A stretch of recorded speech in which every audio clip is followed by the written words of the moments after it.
Okay, so this is the video about the delivery process and my first impressions of the Magic Leap. So I got my Magic Leap yesterday.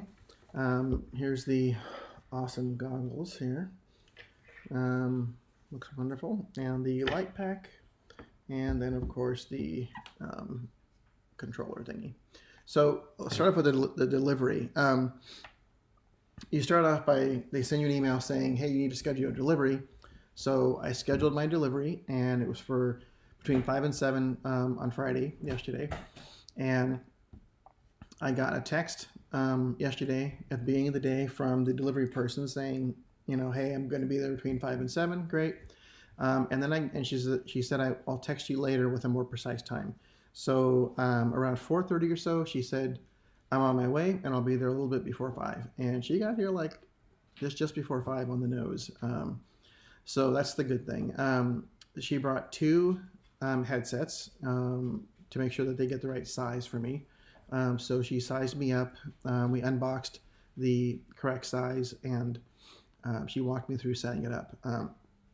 She was really knowledgeable. I have to give props to the company called Enjoy and their third party that Magic Leap hired. They did a great job training them because she was really knowledgeable in the product, and she was able to answer all the questions I had. Now, I would say that most developers will be able to do probably 90% of what she walked me through on their own. I would have been able to do most of it on my own too, but there was a few things that I asked her that I didn't know that were kind of not easy to find. So anyways, like for example, the store for Magic Leap is called Worlds, I believe. And I wouldn't have known that if she hadn't pointed it out to me. So they walk you through one or two apps, and then it's kind of, I think that when they see that you're like having fun and jazzed and excited, they take off. So so that was the delivery. The delivery was awesome. I think I've never had a product that I've ordered delivered to me and then someone walked me through it. So it's kind of a cool experience. Definitely better than buying a car. That's true. That's for sure. So the headset itself, I'm sure you guys have all seen videos of this and how it's sized, and I'm not gonna put it on because I'm sure you've all seen people wear these things. The audio is great. It's spatial audio. When I put it on, most of you know the conference was this past week, and Angry Birds and the other game, I haven't tried the other game yet, but the other game that they demoed were both available, so I've downloaded both of those. I tried Angry Birds out, not bad. The other things I've tried out were the Create app, where you drag a dinosaur out on the table and it walks around and it'll fall off tables and wander off, and you can put fish in the air and they'll swim around. And I haven't figured out yet how to record what I see, but as soon as I do, I will post a video of that. My first impressions are the quality is actually pretty decent. It's not bad. The audio's good. The little touches that Magic Leap has in terms of the quality of the hardware is excellent quality. I mean, the little touches that they have are like, I can't show this to you, but on when this thing is charging, there's a light that a circular arc light that shows up, and it tells you how charged it is. It's actually really cool. It's very clever. You can't obviously you can't see it without it being on, but it's very clever. The light pack itself isn't bad. It's not very heavy. Fits on my jeans just fine, and it seems to charge fairly quickly. This controller is also rechargeable, and it's got a pretty good weight behind it. It's very well balanced. I sometimes forget that I need to turn this on as well. But the quality of the materials, the headset's a little strange to wear because you kind of have to, the way that they tell you how to wear it, you kind of have to wear it like this. So it's kind of like, imagine it being kind of up in the back of your head there. So you get used to it, but it's a little odd. And they tell you never to, they tell you they don't want you to they always want you to put the headset down like this. And I can understand that when you're using it, you want to do that because the gyros and stuff will get all screwed up if you like put it on its side or flip it over or whatever. But I imagine that they had to get this here somehow. So they didn't carry it here like this. So I'm sure it can be on its side.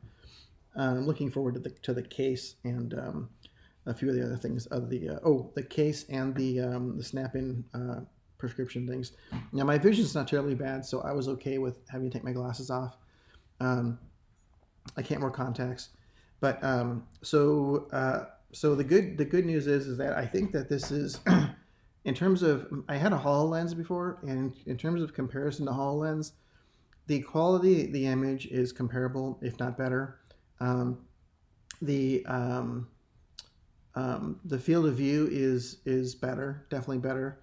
They also handle it better because when you're the clipping better. So when you're looking at something and then you turn your head and it goes out of view, it doesn't just get cut off. It actually kind of fades out, and it's I like the way they did that. Um, okay, now for the not so good. So in the not so good, and I think that these are things that can be improved with software. The meshing is not as good as it was on HoloLens. I it often complains about this room's too dark or there's too many shiny surfaces or it has a hard time meshing things. So conditions have to be not perfect, but conditions have to be ideal for it to mesh the room correctly. Um, so that's not, I mean, that's not terribly bad, but I have to say HoloLens was much more flexible in that respect. The only other complaint that I have so far is the startup time. Um, you hold down the button on the light pack to start it up, and you're sitting there for, I don't know, it seems like 5 minutes, but it's not. It's probably more like a couple of minutes, like maybe a minute or two. HoloLens did start up much faster. This thing starts a little slow. I wish it would start faster. And of course, that can be improved with software as well. Um, the the browser works pretty good. I haven't really had much of a chance to, like I said, I've only played around with this for like 3 or 4 hours, so I haven't tried all the games, haven't tried all the apps, but I intend to do so. So, anyways, my first impressions are this is pretty cool. I have to say, in terms of the fit and finish, I think it's better than HoloLens. HoloLens was pretty heavy on my head. This is the light pack. The way they have this set up, so the light pack is on your hip and this is on your head.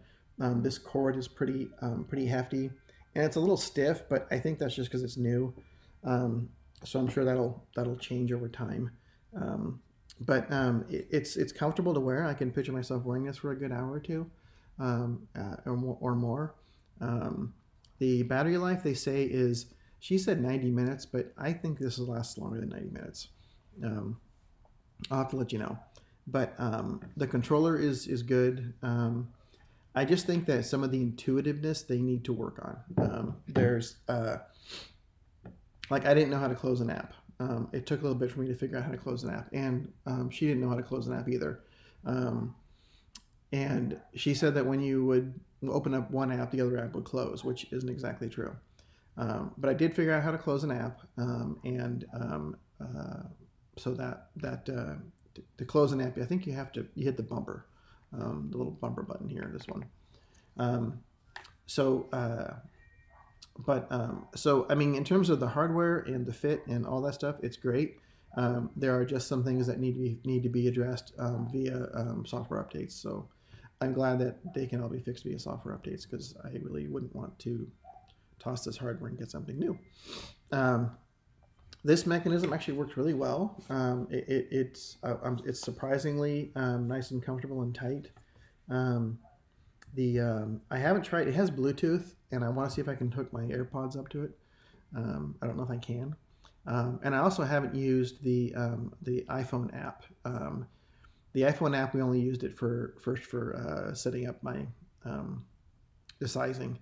But there's another component to it that she didn't know about. And basically, you have to Bluetooth connect the iPhone to the light pack. So I'm curious curious to see what that's about. Other than that, I'm going to play with this a lot more. And if I figure out how to record what I see, I will do that and post some videos on it.